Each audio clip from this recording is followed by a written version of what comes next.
Hey, it's me. I've noticed that some people scoff at the idea of evil, even more than they do at the idea of God. It's hard to say why, because evil, or the anti-divine, is a real force in our world.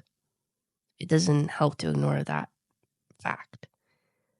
If you look for evil only outside yourself, though, you're looking in the wrong place.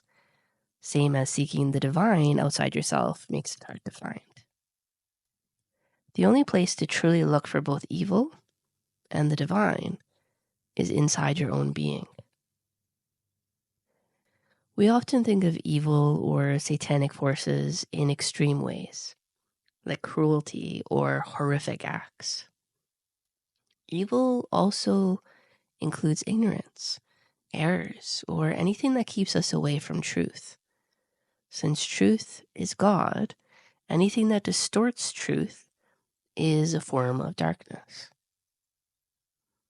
On this path of self-discovery, you may notice certain rigid parts of your personality that haven't quite fully matured.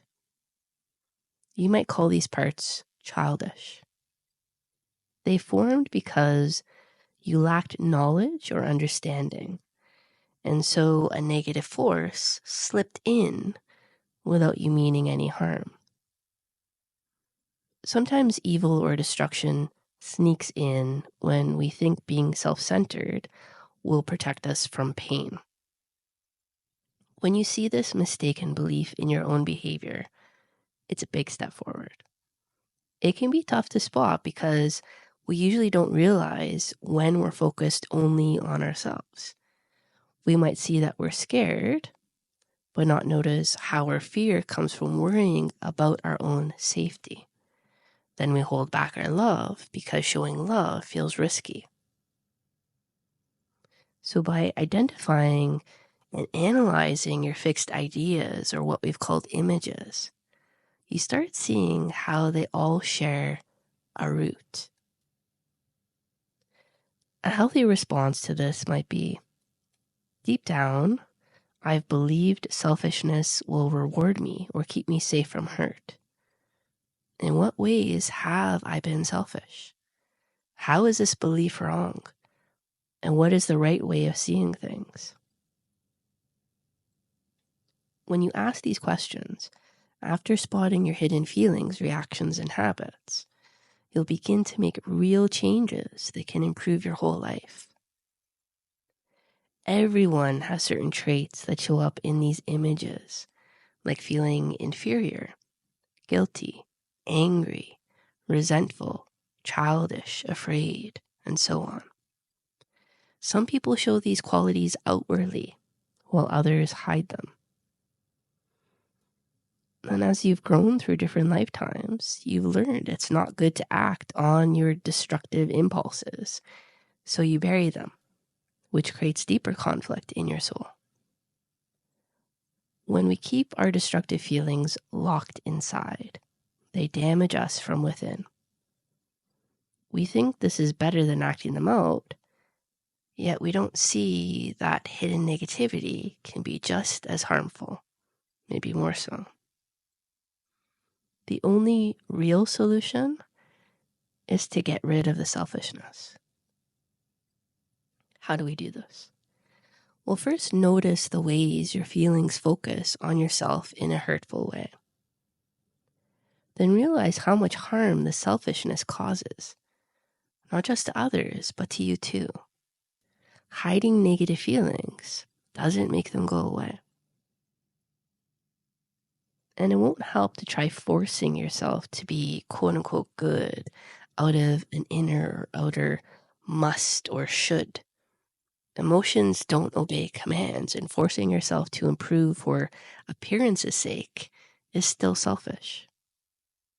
If you want to be less self-centered, because you genuinely want to bring love and happiness to those around you, even if it risks your own comfort, then your motive is pure. And with God's help, you will succeed. Look honestly at your selfish habits. Don't bury them. Face them. Now, you may have heard these ideas before. It's time to apply them to what you uncover about yourself. Look at any moment when your emotions flare up in some negative way. Ask how you might be thinking only of yourself. When you discover new truths about your own behavior, generally you face two potential stumbling blocks. The first type of stumbling block is brushing off a fresh discovery by saying something like, I already know that. Often we haven't used that knowledge in every part of our being, though. We haven't connected it to other patterns in our life. So when you find a trait you thought you already knew about, treat it like you just learned it. There's a reason it came up again. And the second potential stumbling block is the total opposite. Sometimes we find traits that seem to go against who we think we are. You might be known for being very giving, yet suddenly you see a streak of stinginess in yourself. You ask your friends and they say, oh yeah, you're a generous person. Well, both can be true. You may act generous in most parts of your life, but have one little corner of stinginess hidden deep down inside. Or you might be known for courage and then discover cowardice in yourself. Again, both can be true. So watch out for those two pitfalls. How you react to your discoveries matters. It shows where you stand in your progress. Another topic that relates to this is guilt. Everyone has guilt. Each rigid idea or image is tied to guilt in some way. The thing is, some guilt is unjustified and some is justified. So often we hide from true guilt by turning to guilt that doesn't make sense, like feeling guilty for not being perfect. Deep down, we know it's silly, but it keeps us from facing our real guilt. This can happen in lots of different ways, including sexual guilt. You might feel guilty about having a sexual drive at all, when the real problem is that your sexual feelings got separated from love. You feared love, so your sexuality stayed childlike and self-focused. The drive itself isn't evil. Fear of loving is the bigger issue. Okay, so that's an example of unjustified guilt, feeling bad just for having sexual feelings. Now, if you hurt someone through a selfish choice, that's justified guilt.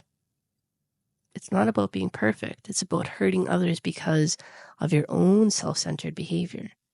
That kind of guilt must be owned and faced. Say to yourself, I couldn't help it before because I was blind and fearful. Now I want to see how I hurt others, whether in thought, word, or deed. I want to change. Ask God for courage to look at the pain you caused. Don't blame yourself too harshly or deny it. Don't make excuses or refuse to see it. Recognize that your fears made you selfish, and that selfishness caused someone else pain. As you face this honestly, you may feel sorry for the hurt you've inflicted.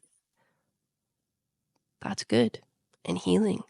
It can motivate you to drop the fear that stops you from loving. Separate the guilt of, I'm not perfect, which isn't a real reason for guilt.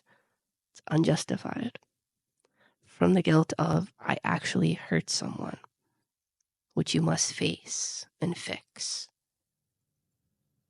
If you can do that, if you can own up to any harm you cause by your wrong beliefs, then you free yourself.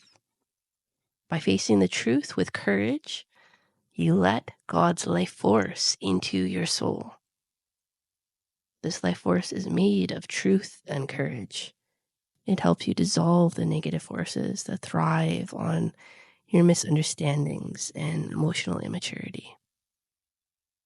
By walking this path, you become kinder and more loving, both toward yourself and others. Love you. Connect soon.